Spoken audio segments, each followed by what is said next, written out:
तब बोल दरा जरा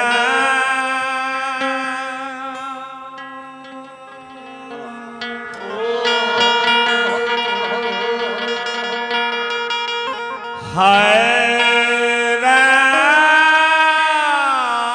रामचंद्र की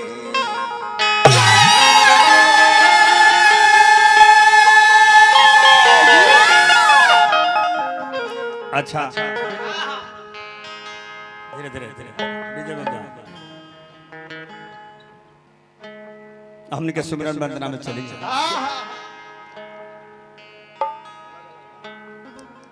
सुमिरन अलगा वंदना अलगा पहले रो सब सुमिरन सुनाओ तानी एक बाद वंदना सुनाओ रामचरितमानस हमने के साधारण ग्रंथ ना सब ग्रंथ रामचरितमानस में ऐसा कोनो भाषा नहीं के जो ना आ ओकर तनकियो कम हमनी के भोजपुरी भाषा हमनी के भोजपुरी भाषा ऐसा पूरा वर्ल्ड में कोनो भाषा गोस्वामी जी रामचरितमानस के जब रचना कइनी सभकाल पहले भोजपुरी में लिखी जे ही सुमिरत सिद्धि हो जे ही भोजपुरी शब्द जे ही भोजपुरी शब्द भोजपुरी जे ही सुमिरत सिद्धि होए गणनायक करिवर बदन करहु अनुग्रह सो बोधे रास भगवान सदना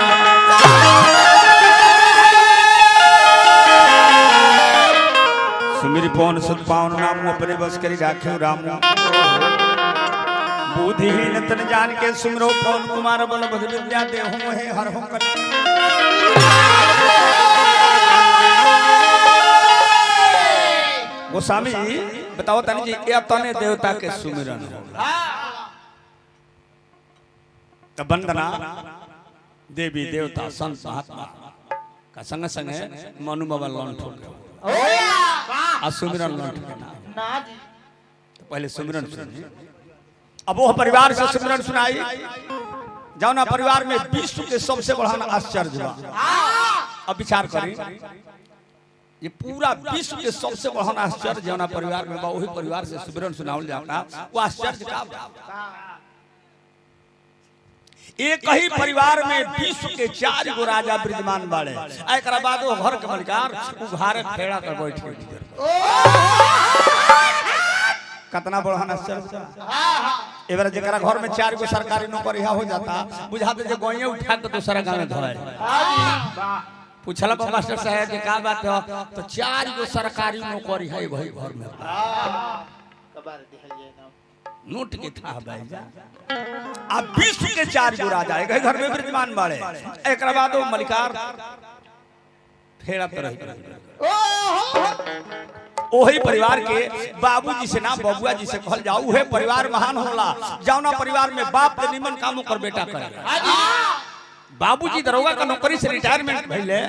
तो लड़का का निश्चित रूप से डीएसपी एसपी होके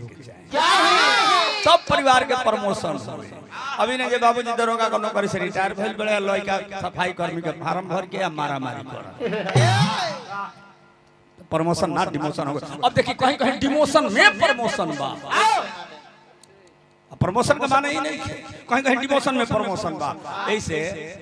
जे मान लीजिए खिसबा से देहात पटदार को बाबूजी के नाव चोरी में डलवा देले रहे अब वो लोग लड़का के डकैत ना वो जे डिमोशन के जरूरत हां जी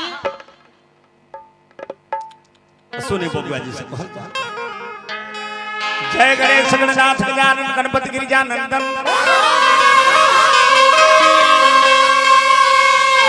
विघ्नहरण विघ्नेश विनायक एक दंड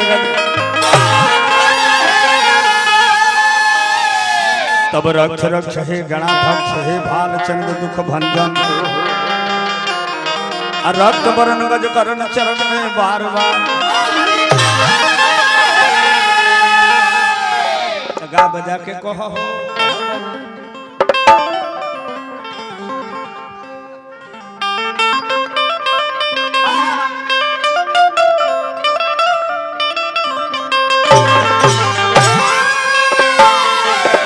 जिले भक्त भाव बाबू जे गौरी के ललो नया अरे रौरी नु जी देव करी ले छी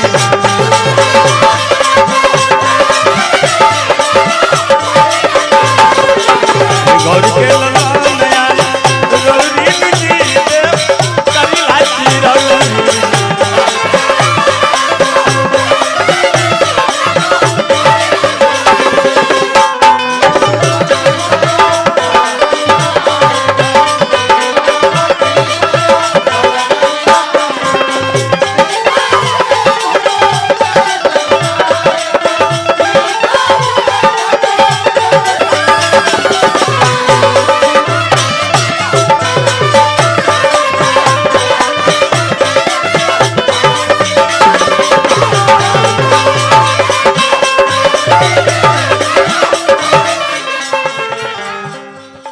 रविंद्र बाबा बैठल पड़े का मन से पागल के काम बा हाँ ठीक है तनी दूरी बना के रखला का जरूरी बा गर्मी बहुत ज्यादा साले से बरखा का में हमने के किसान लोग ताकते रह जाता का खुरसे गारा था छत पाती कई दीदी वाला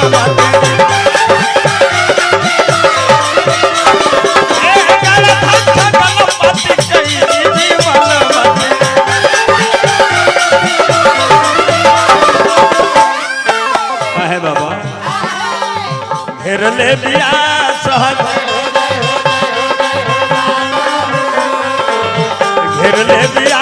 सहज बौरी जी अरे करी ले चिया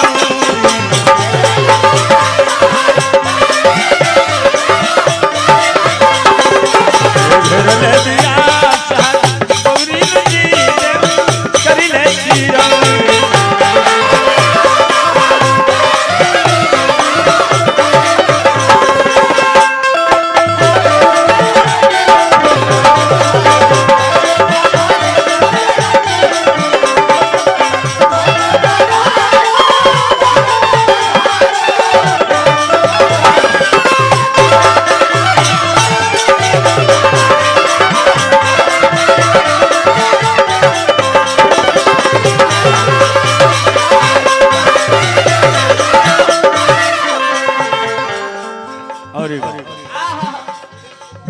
रिधि सिद्धि हमाया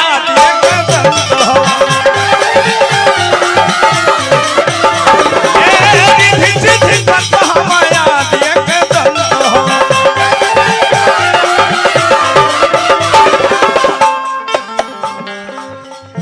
दिखने बैठा के धोखे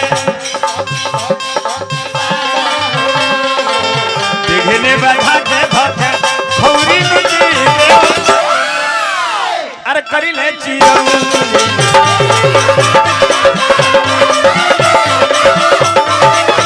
दिखने बैठा के धोखे खौरी जी करी ले चिया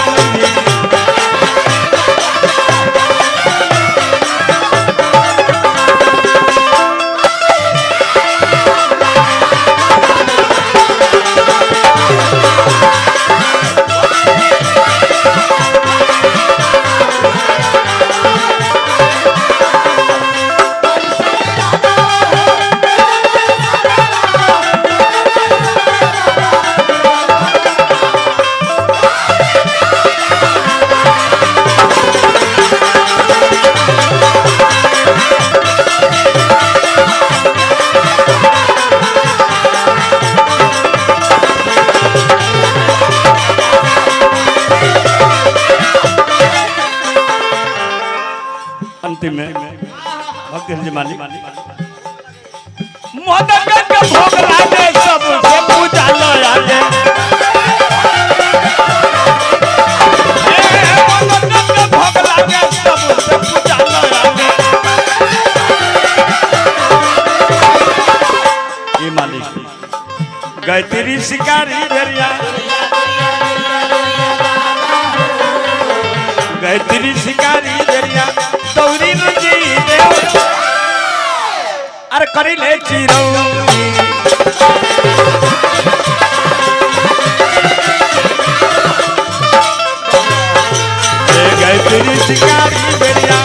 दौरी में